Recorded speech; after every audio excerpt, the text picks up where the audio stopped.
elit yolcuları İsviçre'ye taşıması için 108 sene önce özel olarak oluşturulan bir tren.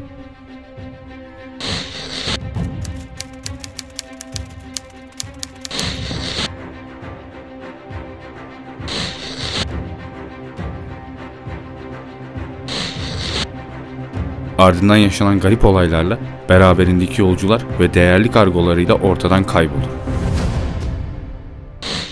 Uzun süre sonra farklı bölgelerde insanlar bu treni görmeye başlar. Son olarak 1993 senesinde Roma'da ilk hareket ettiği tarihi istasyonda bir daha kaybolmamak üzere ansızın ortaya çıkar. Tonlarca ağırlıktaki koca bir tren 82 senedir nerededir? Bu sorunun cevabını videoda birlikte vereceğiz.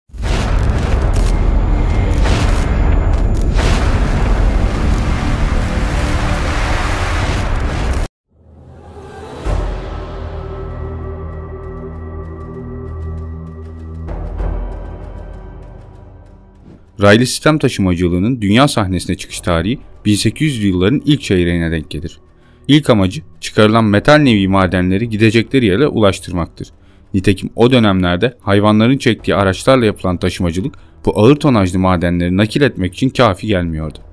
Zaman geçtikçe önemi anlaşılmaya başlayan demiryolu taşımacılığı aldığı taleple günden güne popülaritesini arttırmaya başlamıştır.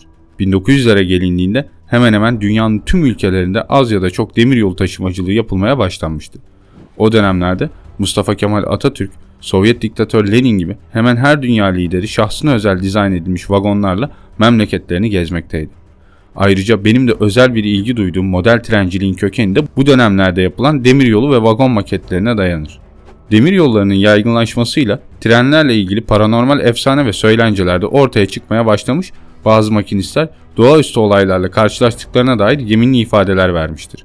Az sonra sizlere anlatacağım hadise de aynı bu şekilde bir demiryolu efsanesiyken kaybolmasının ardından geçen 82 senenin ardından perona yanaşmasıyla ve içerisinde bulunanlarla bir anda gerçeklik kazanmış ve herkesi şaşkınlığa uğratmıştır. 1911 senesinde İsviçre'nin henüz yeni dünyanın finans merkezi olmaya başladığı bir dönemde hem bölgeyi gezmek hem de yeni yatırım fırsatlarını değerlendirmek isteyen bazı önde gelen İtalyan aileleri bölgeye gitmeye karar verir. Bu yüzden de ihtiyaçlarını karşılayacak bir tren oluşturulur. Vagonlar 19 metredir. İlk vagon özel olarak ortadan bir plakayla bölünerek yarısı çelik kaplanır ve bir kasa haline getirilir. Bunun sebebi ise İsviçre'ye gidecek olan bu elit kafilenin yanlarında yüklü miktarda değerli eşya taşımak istemesidir. Vagonları saatte 45 km hız yapabilen Zanetti isimli buharlı lokomotif çekecekti. O dönemlerde trenler adlarını onları çeken lokomotiflerden alırdı. Zanetti Ekspresi, Kasım 1911 tarihinde 106 yolcu ve 3 personelle Roma Termini tren istasyonundan ayrıldı. Güzergah icabı sırasıyla geçilen şehirlerin ardından İsviçre'den evvelki son İtalyan şehri Milano'ya sorunsuz şekilde vardı. Yoluna devam eden Zanetti Ekspresi, Varese yakınlarında dağlık demiryolu bölgesindeki Lombardiya tüneline girdiği esnada 24 Kasım 1911'de ortadan bir anda kayboldu. O sırada en arka vagonun balkonunda sigara içmekte olan iki yolcu son anda trenden atlayarak kurtulmayı başardı. Yolcuların ifadesine göre tünelde masmavi çok parlak bir ışık ve insanın tüm benliğini kaplayan dip bir ses duymuşlardı. Bu sebeple de korkarak trenden atladılar. Sonra da Zanetti Ekspresi bir anda ortadan kayboldu. Lombardiya, İtalyan tarihinin en esrarengiz bölgelerinden bir tanesi. Lombardiya ismi ise bölgede yaşayan esrarengiz bir halktan Lombardlardan gelir. Lombardlar, Elbe ve Oder nehirleri arasında daha sonra da Ren Nehri kıyılarında yerleşmiş barbar Cermen halkının bir kısmına verilen isimdir. Lombardlı tarihçi Paulus Diaconus, Lombardların Tarihi adlı eserinde Lombardların soyunun İskandinavya'da yerleşik Vinilli isimli küçük bir kabileden geldiğini yazmıştır. İtalya'nın Milano kentinde içeren Lombardiya bölgesine yerleştiler. Bu bölgede kurdukları Lombardlar Krallığı devleti Kutsal Roma Cermen İmparatorluğunu kuran Şarlman tarafından yıkılmıştır. Lombardlar doğuda Slavlar ve Harulilerle komşuydu. 527'de Lombardlar Gapitleri yenerek Pannonia yöresine kadar büyüdüler. İslam'ın yayılışı sırasında Lombardlar sınırlarını Roma'ya kadar büyütmüş ve Abbasilerle komşu olmuşlardır. Lombardların dini inanışları temel olarak putperest Viking inanışlarına dayanıyordu. Yine de dini doktrinleri farklı ve vahşi şekilde geliştirmişlerdi. Vikinglerden kalma tanrılarına sık sık insan kurban ediyor ve kan ritüelleri yapıyorlardı. Avrupa'da Hristiyanlık yayıldıktan sonra dahi bu inancı asla benimsememişler, kendi inançlarından kopmamışlardı. kilise tarafından tüm bir halk olarak kafirlikle suçlanan Avrupa'daki tek topluluktur. Günümüzde azınlık halinde Milano ve civarında yaşamlarını sürdüren Lombardlar, Hristiyanlığı kabul etmiş görükseler de pratikte putperest inançlarından pek çok uygulamayı devam ettirmektedir. Konumuza dönecek olursak, Lombardiya tünelinin bulunduğu yerde buraya tünel açılmadan evvel devasa bir mağara bulunuyordu ve bu mağara tarihi Lombard kayıtlarına göre farklı boyutlara açılan bir portaldı. Kutsal bir yerdi ve sık sık burada insan kurban ediliyordu.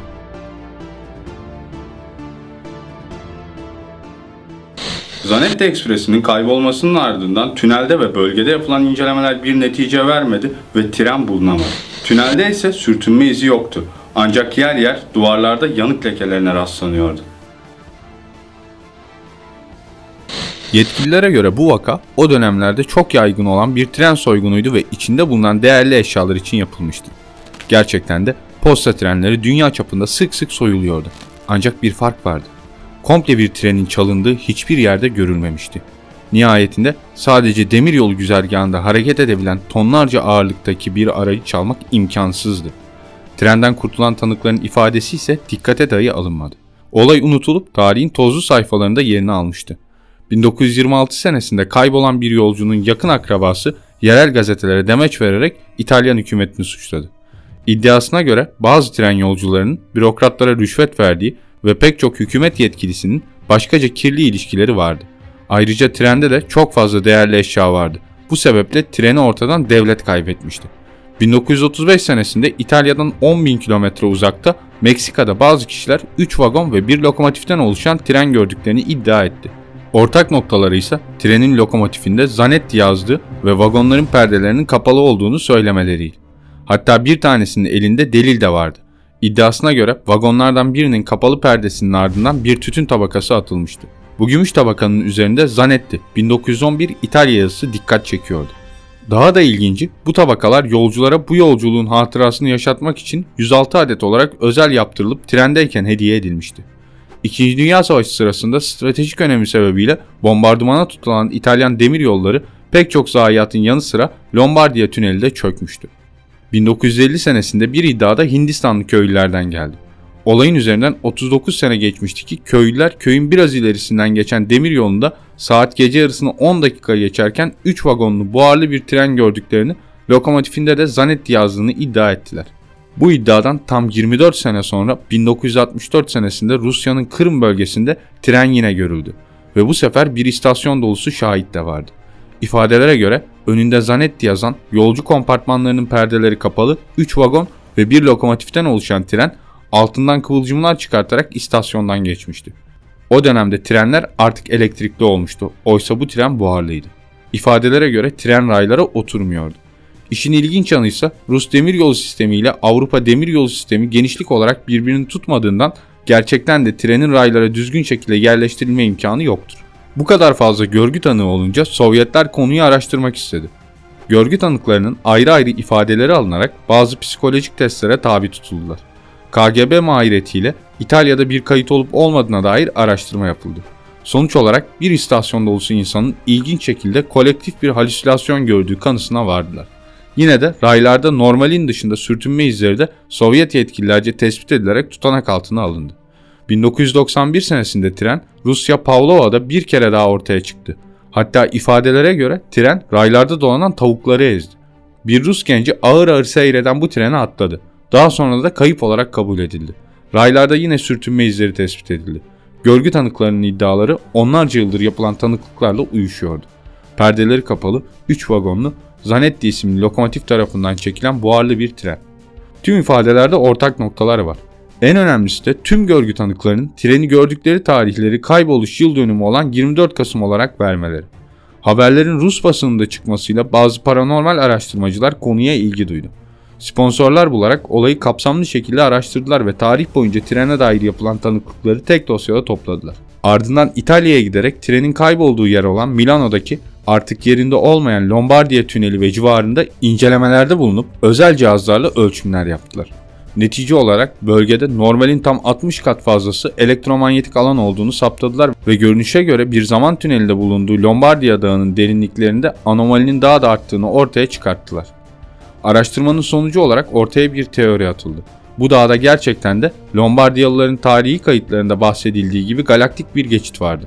Tren bu geçitin aktif olduğu bir dönemde tünele girmiş ve paralel bir evrene farklı zaman ve mekan algısıyla geçiş yapmıştı. Dünyanın elektromanyetik alanı ve enerji çizgileri devamlı olarak yer değiştirerek artıp azaldığı için elektromanyetizmanın çok yüksek olduğu seviyelere ulaştığı farklı bölgelerde tren zaman zaman yine bizim evrenimize geçmiş ve enerji azaldığında diğer paralel evrene dönmüştü. Trenin kaybolduğu tarihten itibaren farklı ülkelerde görülmesi buna bağlandı. Teoriye göre bu tren paralel bir evren ve bizimkisi arasında bir yerlerde bizim dünyamızın zamanına bağımlılığı olmadan sıkışıp kalmıştı. 1993 senesinde ise herkesi şaşırtan bir şey oldu. 24 Kasım'da tarihi Roma Termini tren istasyonunda 3 vagon ve 1 lokomotiften oluşan buhar motorlu tren yavaş yavaş perona yaklaştı. Ancak peronun hemen girişinde durdu. Görgü tanıklarının ifadesine göre bu tren Zanetti Ekspresi'ydi. Görünüşe göre kaybolmasının ardından geçen 83 sene sonra geri dönmüştü. Yetkililer istasyonu apar topar kullanıma kapattı. Olaydan bir hafta sonra yetkililer tarafından yapılan açıklamada bunun nostaljik bir gösteri olduğu iddia edildi. İlerleyen tarihlerde ise garın kapatılmasıyla trene giren ekipte bulunan bir yetkili bunun kaybolan Zanetti treni olduğunu teyit etti. İçerisindeki değerli eşyalar yerli yerindeydi. Yolcularsa iskelet haline gelmişti. Trenin daha sonra askeriyeye ait bir ambara çekilerek incelendiğini söyledi.